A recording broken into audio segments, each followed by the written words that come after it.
I will cut out his heart for dividing our tribe!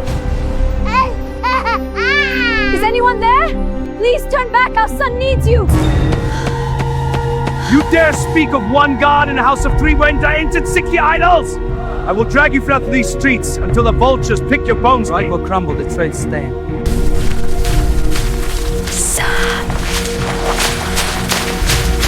I am ready, Father.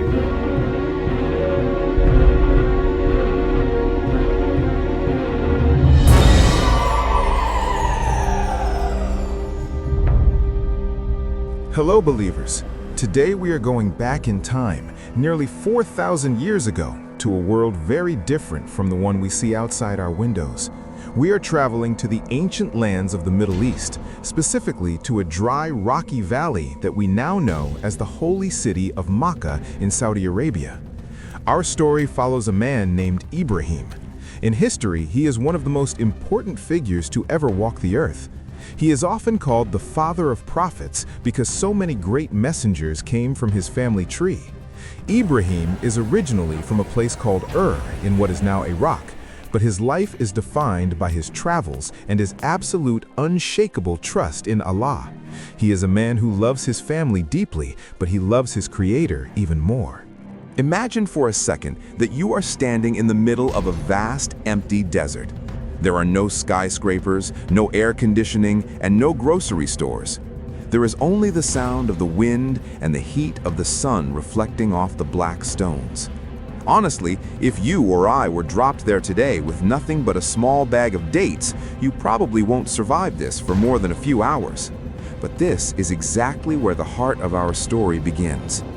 So before you get comfortable, take a moment to like the video and subscribe Journey with Prophet, but only if you genuinely enjoy what I do here.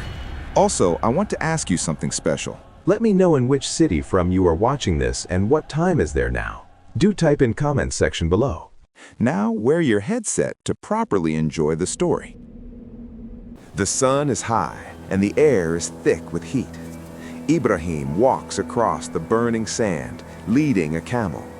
On that camel sits his wife, Hajar, and their tiny baby boy, Ismail. For years, Ibrahim prayed for a child, and finally, in his old age, Allah blessed him with this beautiful son. You can imagine how much he loves this boy.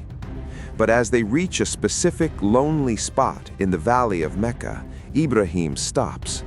There is nothing here, no trees, no wells, and no other people. Ibrahim helps Hajar and Ismail down. He leaves them a small leather bag of dates and a container made of animal skin filled with water. Then, without saying much, he turns around to leave. He begins to walk away, leaving his wife and his only child in the middle of the wilderness. Hajar is confused and scared. She follows him, asking why he is leaving them in a place where nothing grows. Ibrahim does not answer at first because his heart is heavy with the pain of leaving them. Finally, Hajar asks a very important question. She asks if Allah commanded him to do this. Ibrahim simply says, yes. As soon as she hears this, her fear disappears. She says that if Allah commanded it, then Allah will not let them perish. This is a huge moment of faith. Ibrahim continues to walk until he is behind a hill where they cannot see him.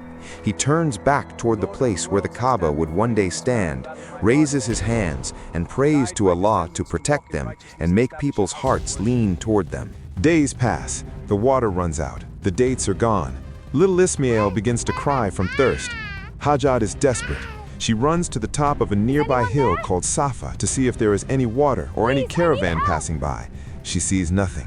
She runs down into the valley and up another hill called Marwa. She does this 7 times, running back and forth in the heat. To this day, millions of people perform this same walk during the Hajj pilgrimage to remember her struggle. This is a mainstream historical fact. The ritual of Sa'i is a direct reenactment of Hajar's search for water. Just when things look their darkest, an angel appears. The angel Jibril strikes the ground with his wing, and suddenly water starts bubbling up from the dry earth. Hajar is amazed. She tries to contain the water, shouting Zamzam, which means stop or stay.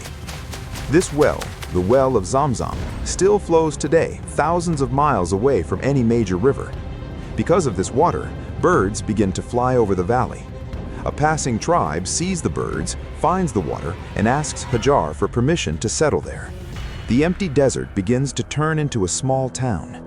Ibrahim returns years later to find his son grown up and a community flourishing in the place he thought was a wasteland. Years pass in the valley of Mecca, and the small settlement around the Well of Zamzam grows into a bustling crossroads for travelers. Ismail is no longer a baby. He has grown into a strong, kind, and obedient young man who is the light of his father's eyes. Ibrahim visits his family often, and their bond is incredibly strong. However, a new and much harder test is about to begin. One night, while Ibrahim is sleeping, he has a vivid dream. In this dream, he sees himself sacrificing his beloved son, Ismail. Now you might wonder why a dream would matter so much. For most of us, dreams are just random images. But for a prophet, dreams are a form of wahi, which is the Arabic word for divine revelation. This means Ibrahim knows that this isn't just his imagination, it is a command from Allah. Ibrahim wakes up with a heavy heart, but he doesn't doubt. Still, he sees the same dream again the next night, and then a third time. He realizes that Allah is asking him to give up the thing he loves most in this world to prove his ultimate devotion. Ibrahim decides to talk to Ismail. He doesn't want to force his son. He wants to see if Ismail is also willing to submit to Allah's will. He tells him, "My son, I have seen in a dream that I am sacrificing you. What do you think?" Imagine being a teenager and hearing your father say this. Most people would run away or think their father had lost his mind, but Ismail is a boy of incredible faith. He looks at his father and says, "O my father, do as you are commanded. You will find me, if Allah wills, among the patient." This response is legendary in history because it shows that both the father and the son were completely at peace with Allah's plan. The day of the sacrifice arrives. Ibrahim takes Ismail and a knife, and they begin to walk toward a place called Mina, which is just outside of Mecca. As they walk, something happens that we still remember every single year. The devil, who we call Shaitan, appears to Ibrahim. He tries to whisper in Ibrahim's ear, telling him that he is making a mistake and that no father should ever do this to his son. Ibrahim knows this is a trick. He picks up 7 small stones and throws them at the devil to drive him away. The devil doesn't give up. He appears a second time and then a third time, trying to create doubt in Ibrahim's heart. Each time, Ibrahim throws 7 stones at him. This is a mainstream historical fact that relates to the Hajj pilgrimage today. When millions of Muslims go to Mecca, they perform the ritual of Rami al-Jamarat, where they throw pebbles at 3 large stone pillars in Mina. Those pillars mark the exact spots where Ibrahim stood his ground against the devil's whispers. Finally, they reach the place of sacrifice. The air is quiet and the sun is beating down on the rocky ground, just like it did years ago when Hajar was searching for water. Ibrahim prepares himself. He sharpens his knife so that the process will be quick and painless for his son. Ismail, even in this moment, is thinking of his father's feelings. He asks Ibrahim to tie his hands and feet so he won't struggle, and he asks to be laid face down. He says this because he doesn't want his father to look into his eyes and lose the courage to finish the command of Allah. Ibrahim places the knife against Ismail's neck. He is ready to do the impossible. His heart is breaking, but his soul is firm. He has proven that he loves his Creator more than his own life and more than his own child. He closes his eyes and prepares to strike, showing a level of obedience that the world has never seen before. In this moment of total surrender, the test reaches its peak. Everything is silent in the desert, and the heavens are watching this incredible act of faith. At that very moment, just as Ibrahim is about to fulfill the command, a powerful voice calls out from the heavens, "O Ibrahim, you have already fulfilled the vision." The knife in his hand does not cut. It is as if a divine force prevents the blade from doing any harm to Ismail. Ibrahim looks up, his eyes filled with tears of relief and wonder. There, standing before him, is the angel Jibril once again. But this time, the angel is not alone. He has brought a large, beautiful ram with thick white wool, a creature sent directly from paradise to take the place of Ismail. Allah tells Ibrahim that he has passed the greatest test a human being could ever face. You see, Allah never actually wanted the life of the young boy. Our Creator is the most merciful, and He does not wish for such pain. What He wanted was Ibrahim's heart. He wanted to see if Ibrahim's love for his Lord was stronger than his love for anything else in this world. By showing that he was willing to give up his most precious treasure, Ibrahim proved his total devotion. Ibrahim takes the ram and sacrifices it instead of his son. The father and son embrace, their hearts full of gratitude and peace. This moment is the very foundation of the holiday we celebrate today. This event changed history forever. To remember this incredible act of faith, Allah commanded that believers every year should perform a sacrifice, just like Ibrahim did. This is why we call it Eid al-Adha, which means the festival of sacrifice. In many parts of the world, people call it Bakra Eid. The word Bakra actually means goat in languages like Urdu and Hindi, which is why you hear that name so often. This is a mainstream historical fact. Eid al-Adha is one of the two most important holidays in the Islamic calendar, celebrated by nearly 2 billion people across every corner of the globe. But the story doesn't end with the sacrifice. Remember the dry, rocky valley from the beginning? Ibrahim and Ismail eventually worked together to build a very special building there. They lay the foundations of the Kaaba, the black cube-shaped building that every Muslim faces when they pray. They build it as a house of worship for the one true God. As they move the heavy stones, they pray for Allah to accept their work.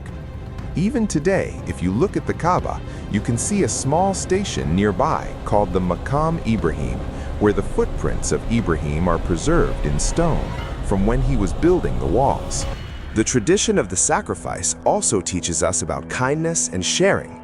When a family sacrifices an animal today, they don't keep all the meat for themselves. The tradition is to divide it into 3 equal parts. One part stays with the family, one part is given to friends and relatives, and the final part must be given to the poor and those who are hungry. It is a way to make sure that on this holy day, nobody goes without a good meal. It reminds us that our faith is not just about our relationship with Allah, but also about how we treat our neighbors. Everything comes full circle in this story. The water of Zamzam that saved Hajar and Ismail, the stones Ibrahim threw at the devil to stay strong, and the final sacrifice of the ram, all of these moments are stitched into the fabric of the Hajj pilgrimage. When people visit Mecca today, they are walking in the footsteps of this one family. They are reliving the struggle, the patience, and the ultimate reward of Ibrahim, Hajar, and Ismail. It is a story of how a lonely desert became the heart of the world because of a family that said yes to Allah, no matter how hard the path became. The night air in the desert is now cool and still. The fire has dimmed and the stars are shining brightly over the ancient valley. The test is over and the legacy has begun. Ibrahim and Ismail stand together as heroes of faith, leaving behind a lesson that will be told for thousands of years to come. As the story of Ibrahim and Ismail comes to a quiet close, I want you to take a deep breath and feel the peace that comes with true faith. The desert winds have calmed, and the heavy trials of the past have turned into blessings for the entire world. Think of the millions of people standing together in unity, sharing their food and their hearts, all because of the devotion of one man and his son. Let the image of the golden desert sun setting behind the hills of Mecca fill your mind with warmth. You are safe, you are loved, and the stories of the past are here to guide you through the darkness. Sleep now, knowing that just as the water appeared in the dry sand, ease always follows hardship. The stars are watching over you, and the world is at rest. Everything is exactly as it should be.